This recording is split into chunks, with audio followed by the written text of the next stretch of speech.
Our neighborhood had always been the kind of place where the lawns were neatly trimmed and the sound of children playing echoed through the streets. It was the kind of peaceful suburban environment that made you feel safe, like nothing could ever go wrong. The mornings were quiet, birds chirping, and neighbors waved as they passed by on their morning walks. But beneath that calm surface, there was something darker lurking, something that would change everything for my family and me. Sophie, my 15-year-old daughter, was born with cerebral palsy. She had a smile that could light up even the darkest of rooms, but her life hadn't been an easy one. From the day she was born, every step she took was a battle against her own body.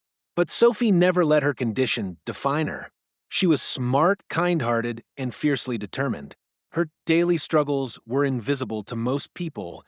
She fought against a world that didn't always understand her, that didn't always have the patience or compassion to see the beautiful soul she was. She was my inspiration, and every day I watched her overcome obstacles with a strength that many people would never know. On this particular morning, Sophie had been in a great mood. She had worked hard at her morning therapy session and was excited about spending the rest of the day with me. We decided to enjoy the sunshine in the front yard, something we rarely had the chance to do. I helped her sit on the porch, watching the world go by as she chatted with me about her day at school. The air smelled fresh, and everything felt perfect. Little did we know, this was the calm before the storm. Our neighborhood had always been the epitome of peace, but that peaceful exterior had a price. A price that came in the form of Karen, the self-appointed keeper of neighborhood rules. She was the kind of person who believed every tiny detail should fit into her perfect mold. A small mistake was never just a mistake. It was an offense that needed correction. If someone didn't follow the rules exactly as she saw fit, Karen was there to make sure they paid for it. And on that day, Sophie would become her target. As I sat on the porch, enjoying the warmth of the sun, I noticed the trash bin had been left out longer than usual. It was a mistake on our part, nothing more. Sophie had been busy with her therapy and hadn't had the strength to bring it back in. But it wasn't a big deal. Or so I thought. I saw Karen's figure in the distance, moving toward our house with purpose. Her eyes were locked on the trash bin, her steps deliberate and filled with a sense of authority. I knew what was coming. It was always the same with her. She would find something, anything, to complain about. And sure enough, as she reached the driveway, she began her tirade. "That trash bin has been out too long," she called out, her voice laced with accusation. "I'm going to report you to the HOA if you don't get it in immediately." Sophie looked up at me, her face filled with confusion and a hint of fear. She didn't understand why this woman was so upset over something so small. I stood up, ready to diffuse the situation, but before I could say anything, Karen was already on a roll. "You need to teach your daughter some responsibility," she snapped. "This is a neighborhood, not some trash dump." It wasn't the first time Karen had made life difficult for people in the neighborhood, but it was the first time I'd seen her target Sophie so aggressively. I had always done my best to shield Sophie from the harshness of the world, but now, it seemed like we were about to face something much worse. Little did I know, this small incident was about to spiral into something far darker. The peaceful life we had built, the quiet neighborhood we had once called home, would never be the same again. Sophie's innocent mistake would become the catalyst for an unimaginable nightmare. A nightmare that would test not just our patience, but our very survival. As Karen stood there, wagging her finger and continuing her verbal assault, I couldn't shake the feeling that this was just the beginning. It was a small mistake, nothing more than a slip of the mind.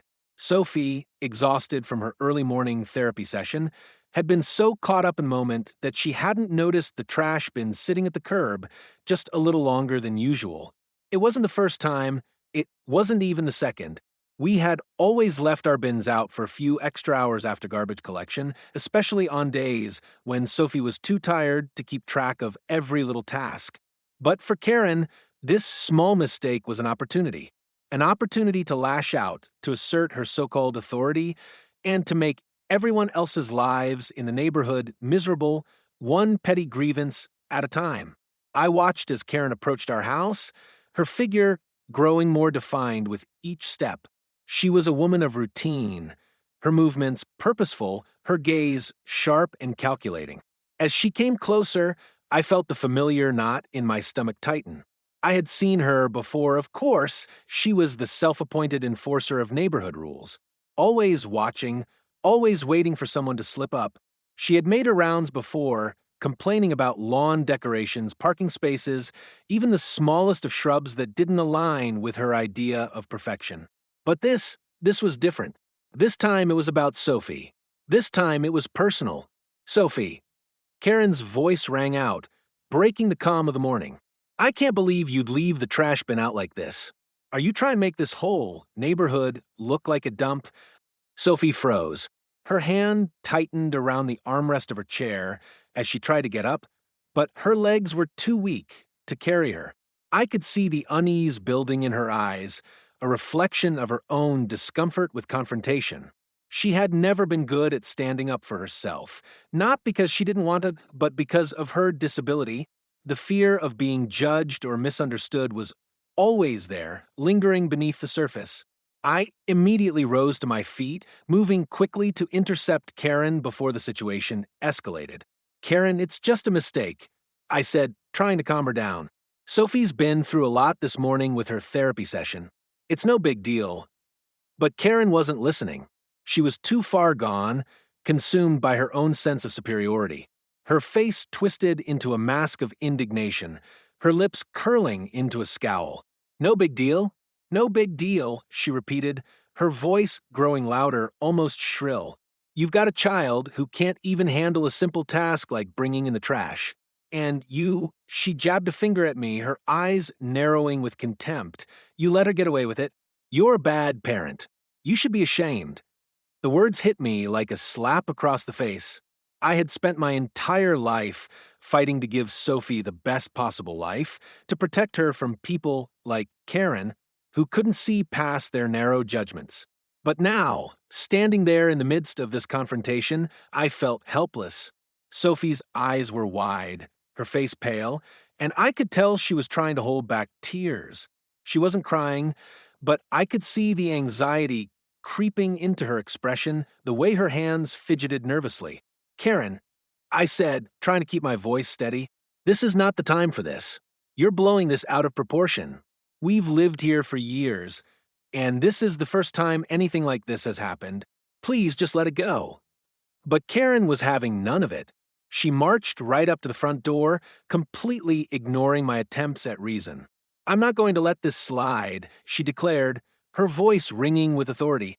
I've already called the HOA, and if this bin isn't moved by the end of the day, I'll make sure they fine you.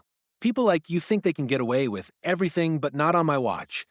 I could feel the rage building inside me, a storm I was trying desperately to hold back. She was going too far, but I knew if I lost my temper, it would only make things worse. Sophie needed me to stay calm, to be the protector I always promised to be. So, I kept my voice even, though every word felt like it took more energy than I had. Karen, you don't have to do that. This is a mistake, not a crime. But Karen wasn't listening to reason anymore. She had already made up her mind about me, about Sophie, and nothing I said would change it. She was too caught up in her own version of righteousness. You're not fit to raise her, are you? She spat, her words dripping with disdain. She can't even manage the simplest of chores, and yet you make excuses for her. No discipline, no structure. Just letting her do whatever she wants. It's pathetic. Sophie's face turned bright red, her breathing shallow. She had heard these kinds of words before, just never so loudly, never with such venom. She shrank back, pressing herself deeper into her chair, trying to become invisible, trying to disappear into the corner of the porch. She had never been good at dealing with criticism, especially when it came to her disability. The words stung, but more than that, it was the feeling of being judged for something she had no control over. I saw the hurt in her eyes, the familiar defeat creeping in. My heart broke for her, but I couldn't show it. Not now. Not when she needed me to stand strong. I stepped closer to Karen, trying to assert some authority, trying to make her understand how wrong she was. Karen, you don't know anything about us, about Sophie. You have no idea what it's like to live with a child who has a disability. Every day is a struggle, but we manage. We're doing the best we can. You don't get to come into our home and judge us like this. But Karen wasn't listening. She was too far gone in her tirade, too focused on her desire to control to push people around. You've had every opportunity to teach her responsibility, but you've failed. I'll be reporting this to the HOA, and I'll make sure they know just how irresponsible you are as a parent. Maybe they can do something about it. As Karen walked off, I watched her retreating figure, my hands clenched into fists, my body trembling with anger. She had crossed a line, and I wasn't sure how much longer I could keep it together. But more than that, I was angry at myself. How had I let this woman, this stranger, make Sophie feel so small, so insignificant? Sophie sat quietly, her eyes fixed on the ground, her hands nervously twisting in her lap. I wanted to comfort her, to tell her that everything was going to be okay, but I knew the truth. Things weren't going to be okay. Not as long as Karen was around. Not as long as she had the power to tear us apart with her words, her judgments, her cruelty. And in that moment, I realized something. This wasn't just about a trash bin. It was never about the trash bin. It was about control. It was about power. And Karen wasn't going to stop until she had both. The tension in the air was thick, suffocating, and I could feel the unease in my chest. Sophie, still sitting on the porch, was visibly shaking, her face pale as she tried to absorb the gravity of the situation. Karen, standing just a few feet away, had escalated her ranting into something more dangerous. Her accusations had taken on a life of their own, growing more intense with each passing second, each word a new layer of venom. It wasn't just the trash bin anymore. It was something much deeper, a desire to break us down, to humiliate us in front of the entire neighborhood. I was still trying to process what had happened, my mind desperately searching for the right words to calm her down, to end this madness before it spiraled further. But then Karen's face changed. It was subtle at first, a twitch of her lips, a narrowing of her eyes, but it was enough to make me pause. She wasn't just angry anymore. There was something darker lurking behind her words now, something I couldn't quite put my finger on. I felt my stomach churn with dread. And then it happened. Without warning, Karen lunged forward. It was so sudden, so violent, that I barely had time to react. Her hands shot out, grabbing Sophie by the shoulders and shoving her to the ground. Sophie let out a gasp of surprise as she fell, her body crumpling against the porch steps. The sound of Sophie's body hitting the ground was like a punch to my gut, and my heart skipped a beat as I rushed toward her. "Karen, what the hell are you doing?" I shouted, my voice thick with panic. My legs moved faster than my brain, but in that split second, I could already see the cold rage in Karen's eyes. She wasn't done. Not by a long shot. I reached for Sophie, desperate to pull her away from the confrontation, but as I bent down to help her, Karen's hand shot out. I heard a sharp metal clink against the wood of the porch. Before I could react, I saw it, a knife gleaming in the sunlight, clenched tightly in Karen's trembling hand. Time seemed to slow as I watched her raise it, her eyes wide with something I hadn't expected, pure, unrestrained fury. I shouted again, rushing to get between her and Sophie, but it was too late. Karen's hand came down in one swift, brutal motion. The knife cut through the air, and I barely registered the scream that tore from my throat as Sophie's body jerked with the force of the strike. The next few moments were a blur. I didn't know what to do, where to go, or how to make it stop. Sophie, lying on the ground, her face contorted in pain, gasped for breath. The blood, so much blood, began to pool around her, staining the light fabric of her clothes. My mind went into overdrive, but the only thing I could hear was the pounding of my heart in my ears. I couldn't let Sophie die.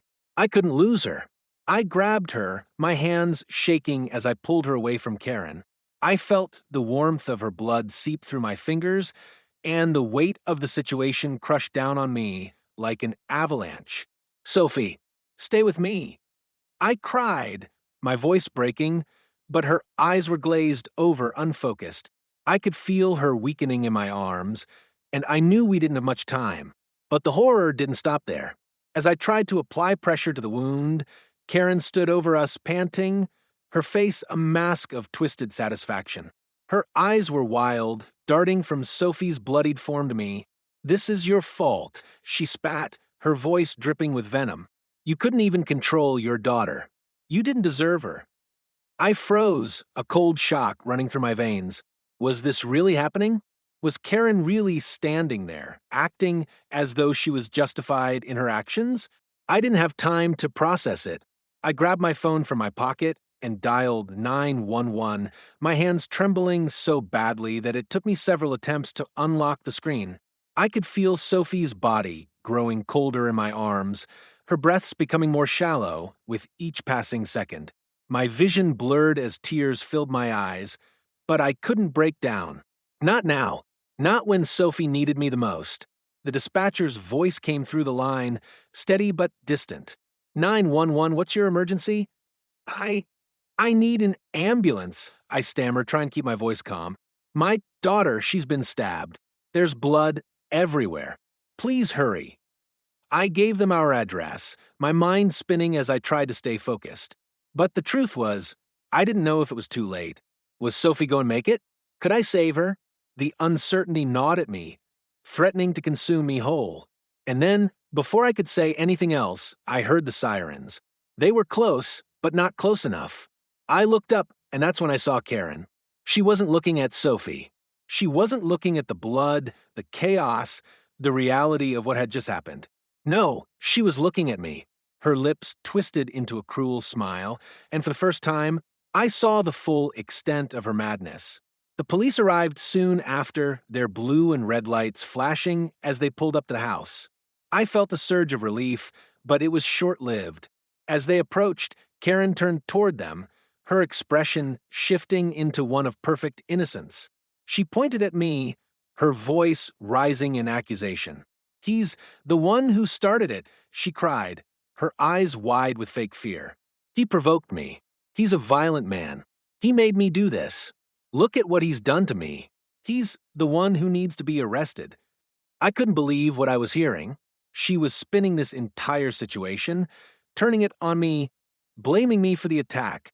I was the one holding my bleeding daughter, the one who had tried to protect her, and yet Karen had the audacity to lie to the police like this. One of the officers approached me, his gaze steady but filled with suspicion. "Sir, what happened here? What's going on?" I opened my mouth to explain, but Karen cut me off. "He's the one who hurt my family. He's a danger to this neighborhood, to everyone." Her words were like daggers, and I could feel the weight of them pressing down on me. "Sophie, she's my daughter." I choked out, trying to make them understand. "She was attacked. Karen stabbed her. Please, help her." But Karen was relentless. She stood there, twisting the story further, painting me as the villain. And as I looked down at Sophie, her pale face barely holding on, I realized something chilling. Karen was going to get away with this. The police were listening to her, not to me. And no matter how much I tried to explain, no matter how much evidence I had, Karen was going to walk away from this unscathed while my daughter bled out on the porch. And all I could do was hold Sophie in my arms, praying for a miracle, hoping that somehow we'd make it through this nightmare. The chaos of the previous few hours still felt like a fog in my mind. Sophie was in the hospital, sedated and struggling to stay conscious, and Karen had somehow managed to twist the truth. Despite the fact that I was the one holding my daughter, the one who had tried to stop her from being hurt, the authorities seemed to doubt me. The weight of their suspicion pressed down on me, almost suffocating. How could this have happened? How could they look at me, the one who had been attacked, the one whose daughter was lying in a hospital bed, and accuse me of being the perpetrator? The night after the attack, the police had questioned me for hours. Each word I spoke felt like it was being dissected, examined for any crack they could exploit. My every movement, every answer was scrutinized. But what unsettled me the most was how much Karen's story seemed to line up. She had been so convincing in her manipulations. The officers questioned me as if I was the one with something to hide, and for a moment, I almost wondered if they were right. "Mr. Miller, are you sure about what you're saying?" The officer's voice was steady, but there was something in his eyes that made me question his sincerity. "You say Karen attacked your daughter, but we spoke to her, and she seems very clear on the events that transpired." My heart raced. How was it possible that Karen had already spun her story to the point where even the police were leaning toward her version of events? She was playing the victim, just as she had always done, but now the stakes were higher. Sophie was in critical condition, and Karen, standing on the other side of the story, was trying to make me out to be the aggressor. "I'm telling you the truth," I said, my voice shaking with frustration. "Karen came to our house, started yelling at Sophie over the trash bin, and when I tried to stop her, she attacked us. She stabbed Sophie in cold blood. You have to believe me." The officer remained silent, jotting down notes in his pad. His skepticism was palpable, and it felt like the walls were closing in on me. "We're just following procedure, sir. But there's something here that doesn't add up. Karen claims that she was only defending herself after you became aggressive." I wanted to scream. How could they not see it? Karen was a bully, a manipulator who had been playing these games for years. I had never been violent in my life, let alone toward my own daughter. But no matter how many times I told the truth, it felt like I was losing this battle. As the questioning continued, I felt a deep sense of isolation. It seemed like the whole town was on Karen's side, whispering about me. People who I thought I knew, neighbors I had waved to every morning, now looked at me with suspicion. They didn't know what had really happened. All they had was Karen's word, and she had always been good at making herself the center of attention, the one who could do no wrong. I could feel the weight of their judgment in the air, even though I was doing everything I could to defend myself. I couldn't stand the thought of leaving it in their hands. I couldn't let Karen walk away from this unscathed. I had to find the truth, and I had to find it quickly. My only hope was that the evidence would speak louder than words. But where could I start? What was I missing? The search for evidence the following day, after hours of sitting in that sterile, suffocating hospital waiting room, I knew I had to take matters into my own hands. I needed something concrete, something irrefutable that would force the police to see the truth, to understand that I wasn't the one responsible for this nightmare. I started by retracing the steps of that morning. I knew Karen had been furious about the trash bin, but something still didn't feel right. It wasn't just a random outburst. Karen had acted with a sense of purpose, and I began to wonder if this had been a premeditated attack, one that she had been planning for a while. But why? What had driven her to such extreme lengths? As I thought back to the day before, something nagged at me. I remembered Karen walking past our house a few hours before the confrontation. She had been moving with purpose, and I had seen her eyeing the trash bin. But there was something else, something I hadn't noticed at the time. It was almost as if she had been looking for a reason to escalate the situation, waiting for the perfect moment to strike. Determined to find out more, I headed to the security cameras that monitored the perimeter of our house.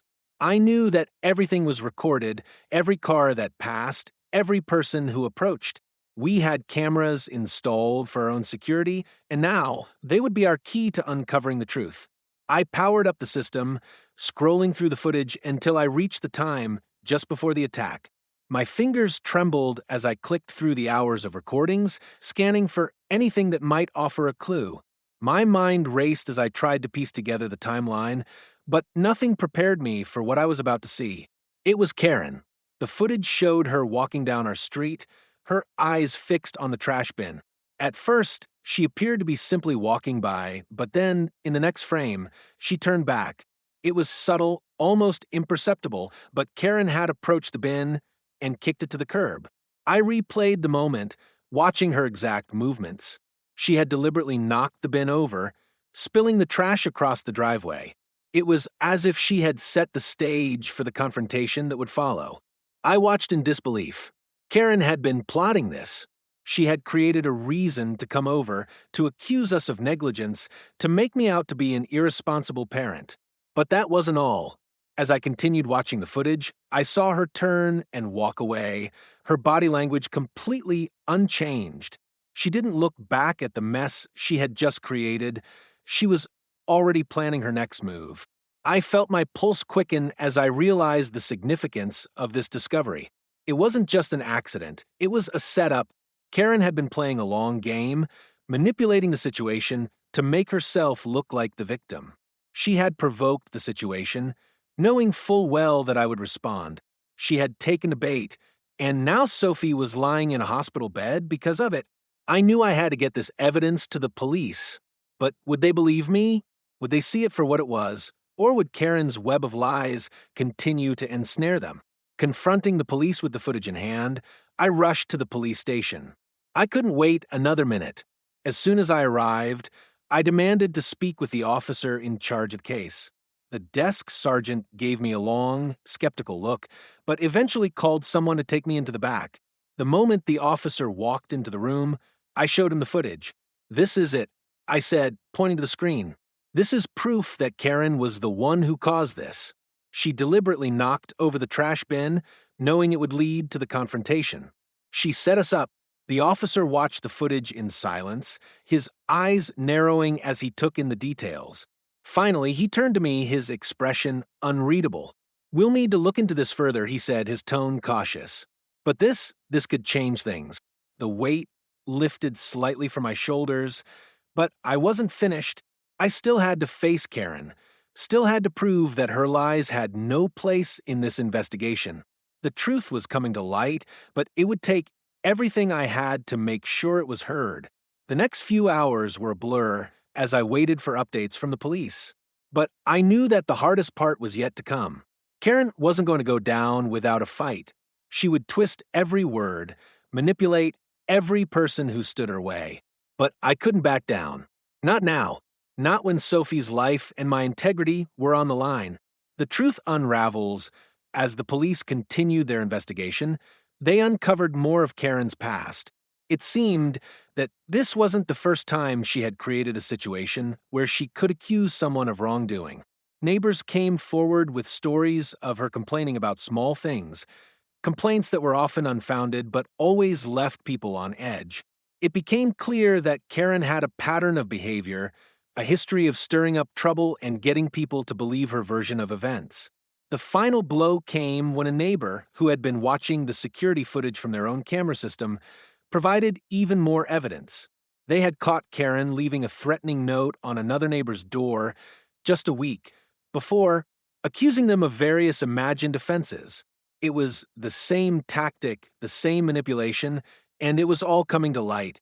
The police took this new information seriously, and soon, Karen's lies began to unravel. She was arrested, her manipulations exposed, and the community began to see her for who she truly was. The truth had won, but not without a fight. As for me, I could finally breathe, but more importantly, Sophie could finally start the healing process.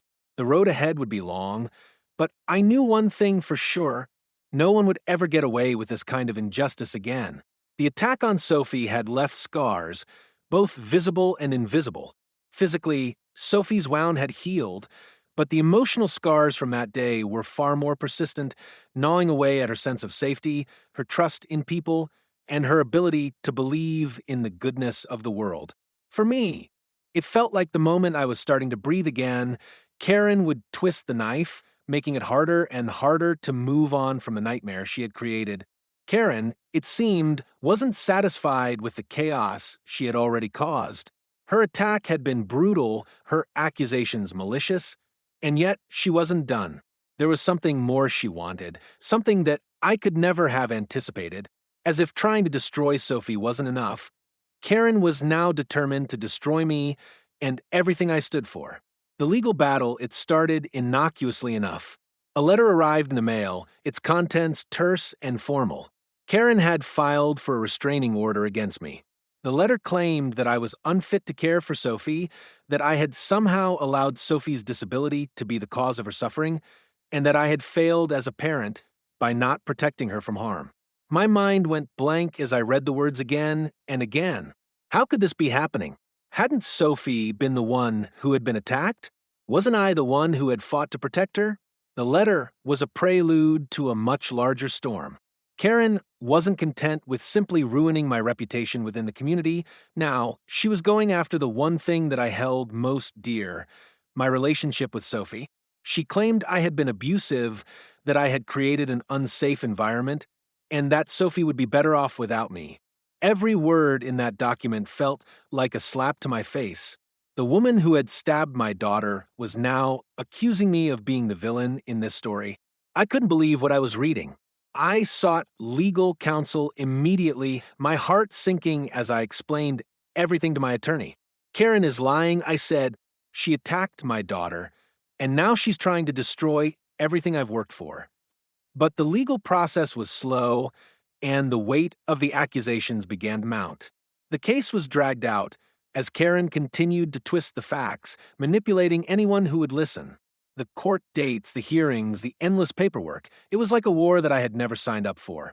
And through it all, Sophie's name was dragged through the mud. Karen's final push was calculated. She was slowly building a narrative, one that painted me as an unfit parent, one that questioned every decision I had made for Sophie. Her lies were spreading like wildfire, and before long, neighbors who had once supported us were now avoiding eye contact. It felt like the whole town was against me, supporting Karen's version of events, even though she was the one who had been violent.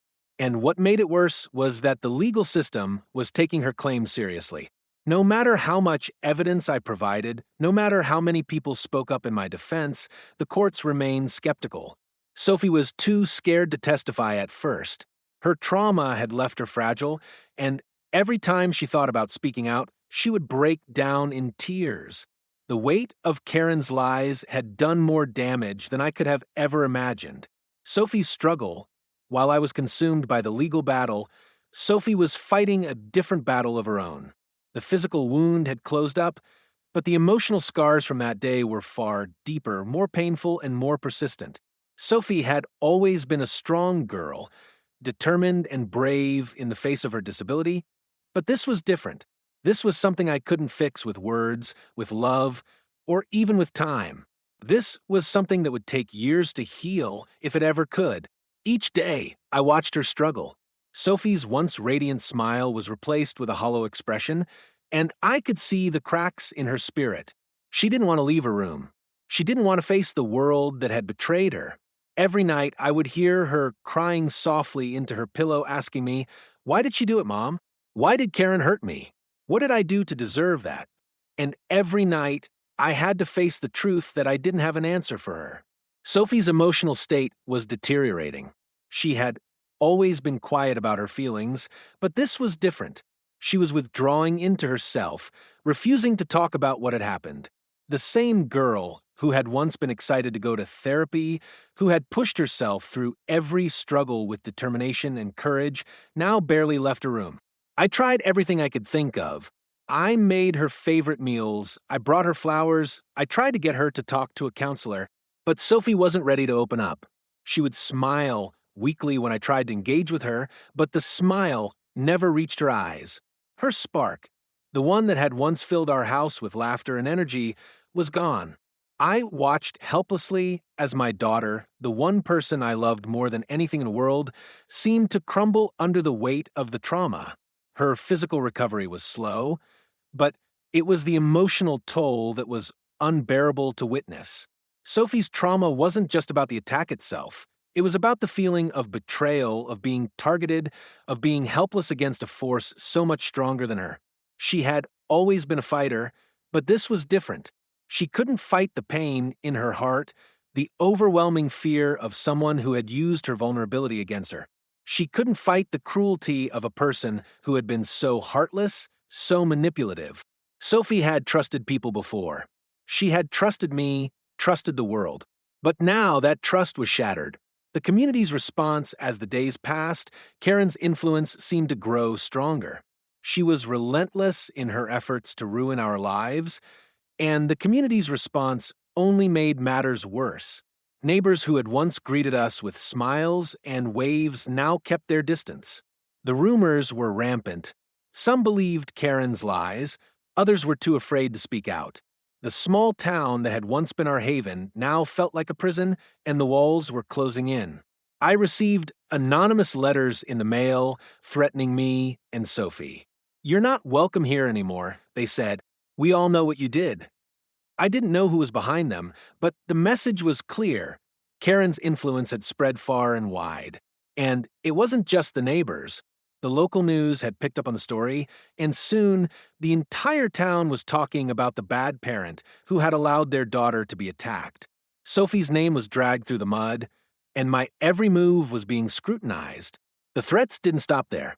A few days later, I found my car keyed, the words "monster" scratched into the paint. The feeling of paranoia started to settle in like a cold fog, and I couldn't shake the sense that we were being watched. I was terrified to leave my house, not because I was guilty of anything, but because I knew that Karen was still out there, and she wasn't done yet. She would stop at nothing to see me destroyed, to see Sophie suffer. Every day felt like a battle. Every hour, every minute was a struggle to hold onto my sanity, to hold onto my family. Karen had already attacked us physically and emotionally, but now she was attacking our very place in the world. She was making us outcasts, forcing us into isolation, forcing us to question whether anyone would ever believe us again. The emotional cost through it all, Sophie's spirit continued to crumble. I tried to keep her grounded, to show her that the world wasn't as bad as it seemed, but every effort I made felt like a drop in the ocean. Sophie had seen something in Karen that I couldn't understand, a cruelty so deep, so twisted, that it shattered her trust in humanity. She couldn't see past the betrayal. It wasn't just the physical attack, it was the emotional manipulation, the gaslighting, the way Karen had turned our lives upside down. Sophie didn't feel safe anymore. She didn't feel secure in her own home. The emotional cost of Karen's actions was far worse than the physical harm she had caused. I could see it in Sophie's eyes, the hollow look of someone who had been broken by a person they never thought would hurt them. I could feel it in the silence that now filled our home, the quiet weight of all the things left unsaid. And the hardest part was knowing that I couldn't protect her from the world. Not this time. Karen had attacked us in the most insidious way possible, by taking everything from us, piece by piece. Sophie had lost her trust in people, in the community, in herself, and I was losing my daughter. A new resolve, but as the darkness seemed to grow around us, something in me started to change. I couldn't let Karen win. I couldn't let her break us. Not after everything we had been through. Not after Sophie had fought so hard to survive. I made a vow that day, sitting in Sophie's room as she cried herself to sleep for the 100th time. I wouldn't let Karen tear us apart. I would fight with everything I had. The legal battles, the community's whispers, the threats, they couldn't define us. We would survive this. We would rebuild our lives, and we would do it together. I would take on Karen, take on the lies, and take on the system that had allowed her to manipulate her way to the top. And this time, I wouldn't back down. Sophie deserved to be happy again. She deserved to have her trust restored. And as her mother, I was going to make sure that she got the justice she deserved. The moment I had feared the most, the one I had been dreading with every ounce of my being, was finally here. The truth, hidden beneath layers of lies, deceit, and manipulation, was about to surface. It felt like the weight of everything, all the pain and all the effort, was culminating in this one final confrontation. I had spent months tracking down every lead, every piece of evidence, each one a fragment of a much larger puzzle. But now, as I sat in my living room, reviewing the stack of documents and video footage I had compiled, I knew that the pieces had finally fallen into place. Karen had thought she could control this situation, that her lies would forever keep her in the position of power, that the world would believe her version of events. But what she hadn't counted on was me. Not backing down, not stopping until the truth was exposed. I had collected Every complaint she had ever made about our neighbors, every accusation she had leveled against someone, every whisper of her manipulative tactics. But I had found something more disturbing, something that made my blood run cold. Karen wasn't just a petty rule enforcer. She was a serial manipulator, a master of playing the victim, and she had done it to others before. The trail of evidence was undeniable. I had painstakingly compiled complaints from the neighborhood, old records from the HOA meetings, and most shockingly, a series of anonymous letters that Karen had sent to various neighbors over the years, threatening them with fines, public humiliation, or worse if they didn't comply with her demands. What struck me the most, though, was a particular email thread I had found, dated back 2 years ago, where Karen had threatened one neighbor with false accusations of child abuse in an attempt to get them evicted. I couldn't believe my eyes. This wasn't just about trash bins or neighborly disputes. This was about control, about Karen needing to be in power at any cost, no matter who she hurt along the way. As I reviewed the emails and footage one last time, a sense of determination washed over me. This was it. This was the moment I had been working toward. I wasn't going to let her get away with it anymore. I had to confront her. I had to show her that the web of lies she had woven around us was finally being unraveled. It was time for the truth to come out. The confrontation, I drove to Karen's house with a feeling of quiet resolve. My hands gripped the steering wheel tightly, and the words I had rehearsed in my mind felt more like armor than anything else. I had everything I needed, the evidence, the facts, the truth, and now it was time to make her face it. The neighborhood had already been divided by her manipulation, and I couldn't let this go on any longer. Karen needed to be held accountable, and I would be the one to do it. When I arrived at her house, I took a deep breath, the weight of the moment sinking in. I walked up to her front door and rang the bell, each chime echoing like a countdown to something inevitable. Karen opened the door, and for a moment I saw that familiar, smug smile on her face. But today, it didn't have the same effect on me. Today, I saw her for what she really was: a liar, a manipulator, someone who had ruined so many lives for the sake of control. Well, if it isn't the victim herself, Karen said, her tone dripping with sarcasm. Come to plead your case again? I'm not interested in your lies, you know. I didn't flinch. No, Karen, I said, my voice steady even as my heart raced. I'm here to expose your lies. All of them. The truth is coming out, whether you like it or not. She raised an eyebrow, clearly surprised by my boldness. What are you talking about? I stepped forward, holding up a folder of documents. I've spent months gathering evidence, Karen. Evidence that proves you've been manipulating this neighborhood for years. Evidence that proves you're a liar, a cheat, and someone who has hurt more people than you can even imagine. Karen's face faltered for a moment, just a split second of hesitation, but she quickly recovered. You have nothing, she sneered. You're just upset because I called you out. I told the truth. That's all. Truth. I said, a cold edge to my voice. You don't know the meaning of the word. You've been manipulating people for years, and now you've gone too far. You attacked my daughter. You set the stage for this whole thing. And now I have the proof. I slammed the folder down on her doorstep.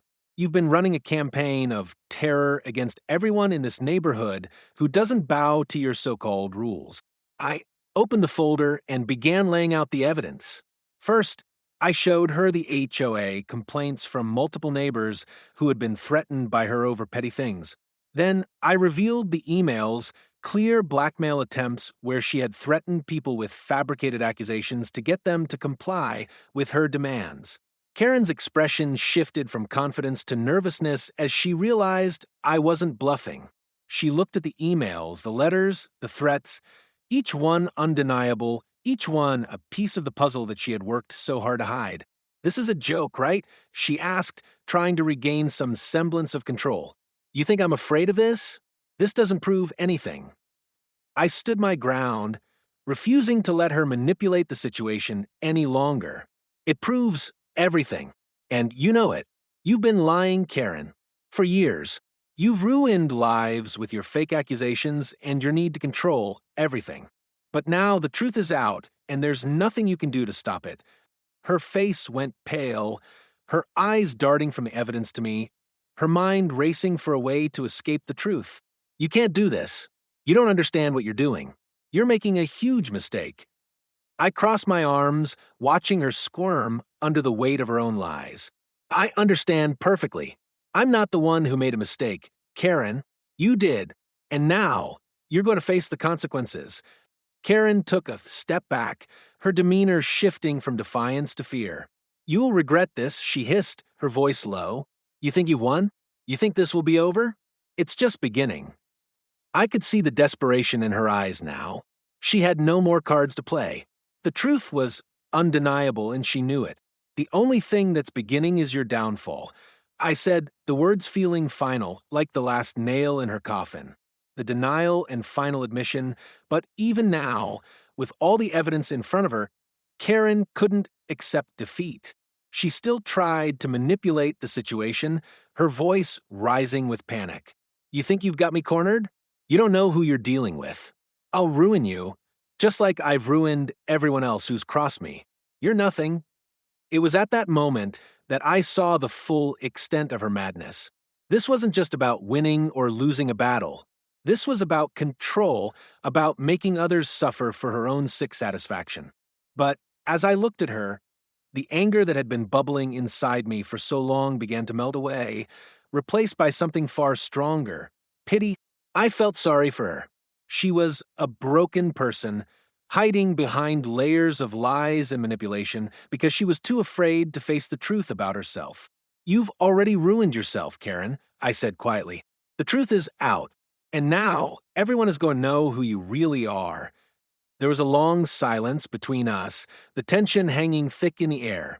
For a moment, I thought she might lash out, but instead, she collapsed onto the doorstep, her body shaking as the weight of everything finally hit her.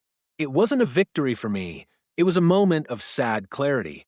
I've lost, she whispered, her voice breaking. I've lost everything. I stood there, watching her, but for the first time, I felt nothing but relief. The fight had ended. The truth had won. And Sophie and I could finally begin to heal from the pain she had caused. Aftermath in the weeks that followed, Karen's true nature was exposed for all to see. The HOA launched an investigation into her actions, and she was quickly removed from her position as the self-appointed neighborhood enforcer. The community that had once been torn apart by her manipulations began to come together again, each person slowly recovering from the damage she had inflicted. As for Sophie, the road to recovery was long. The emotional scars didn't disappear overnight, but with time, she began to trust again. And as for me, I could finally breathe. The weight that had been crushing me for so long had lifted. I had fought for my family for the truth, and in the end, we had won. Karen's reign of terror had ended, and for the first time in a long while, Sophie and I could look toward the future with hope. The months of anguish, the endless nights spent in courtrooms, the strain of constant fear. Finally, it had all come to an end. The battle was over. Sophie and I stood at the threshold of a new beginning, one that had seemed impossible just a few months ago. And the victory, though hard won, was sweet. The truth had prevailed, and for the first time in a long while, there was peace. But it was not the peace of complacency. It was the peace that comes only when justice is served, when wrongs are righted, and when the darkness is finally pushed back by the light of truth. The court ruling had been swift. The evidence I presented, along with the testimonies from our neighbors, the video footage, and the public records of Karen's past manipulations, had left little room for doubt. Karen, the woman who had turned our lives into a living nightmare, had been found guilty. She was arrested, charged with assault, false accusations, and harassment. For the first time since the attack, I felt a weight lift from my shoulders. I could finally breathe, knowing that Sophie and I would no longer have to live in fear of Karen's cruel, manipulative games. Sophie's recovery had been slow, but the emotional weight of it all began to lift. She had started therapy to work through the trauma she had endured, and though the road ahead would be long, there was hope now. Sophie was healing, not just physically, but emotionally. Her spirit, which had been battered and bruised by Karen's cruelty, was starting to shine again. She smiled more, laughed more, and gradually, the spark that had once lit up her eyes returned. I had always known my daughter was strong, but seeing her emerge from the darkness stronger than before was a testament to her resilience. The hardest part, though, had been watching Sophie struggle to trust again. It was never easy for her to deal with a disability, but this attack had shattered her belief in the goodness of people. For a while, she had withdrawn, isolating herself from everyone, even from me. But as time passed and as she saw the support she had from her family and friends, she started to open up again. Slowly, we rebuilt the pieces of her confidence, and together, we found a way to move forward. Sophie was learning to believe in herself again, and I was there every step of the way, holding her hand and reminding her how much she was worth, no matter what Karen had said. As for me, the court case had taken its toll. But I had learned something invaluable through it all: the power of resilience. I had been pushed to my limits, emotionally, mentally, and physically, but I had survived. Sophie had survived, and now we were rebuilding stronger than ever. The days when I had to hold my breath as Karen's lies threatened to suffocate us were over. The truth had been heard, and justice had been done. There was nothing left for Karen to use against us, and I knew, deep down, that her reign of terror was over for good. The neighborhood, once divided by Karen's influence, began to heal as well. People who had once believed her twisted version of events now came forward, offering apologies for their silence, for not standing up sooner. It wasn't easy, but I understood. The fear she had instilled in the community was not something easily shaken. But slowly, the people who had distanced themselves started to reach out, supporting us in ways I hadn't expected. It was a reminder that even in the darkest times, there are always those willing to stand by what's right. Our life began to return to normal, though it was a different normal. The peace that settled over our home was no longer the fragile peace it had been before, one tainted by fear and uncertainty. This peace was earned. It was built on a foundation of truth, courage, and resilience. I could finally look at Sophie without feeling the weight of everything we had been through. She was free from Karen's torment. We were free. But what mattered most was that Sophie could live without fear again. She could laugh without hesitation, play with the same carefree joy she had once known, and trust in the world around her once more. I watched her, now growing more confident with each passing day, and knew that this was the life she deserved, a life where she could thrive, not just survive. And as for me, I realized that no matter what happened in the future, no matter what challenges came our way, I would always fight for what was right. I would fight for Sophie. I would fight for the truth. The past may have been filled with darkness, but now I knew we were capable of overcoming anything. We had been tested, and we had emerged stronger for it. Together, we could face whatever came next, knowing that no matter the obstacles, we were never alone. Karen had lost. She had lost everything that mattered: the trust, the control, the influence she had once wielded over the neighborhood. And in the end, the only thing that had mattered was that Sophie and I had fought back. We had fought for the truth, for justice, and for the future that we deserved. The battle was over, and in the quiet after the storm, we could finally find peace. If you've been inspired by Sophie's story and the fight for justice, don't forget to hit that subscribe button and join us on this journey. Stay tuned for more powerful stories that highlight the truth, resilience, and the power of standing up for what's right. HOA Denied Access is here to bring you the untold stories, the real stories that need to be heard. Share this video, leave a comment with your thoughts, and be a part of the movement. Together, we can ensure that the truth always finds its way to the surface. Thank you for your support.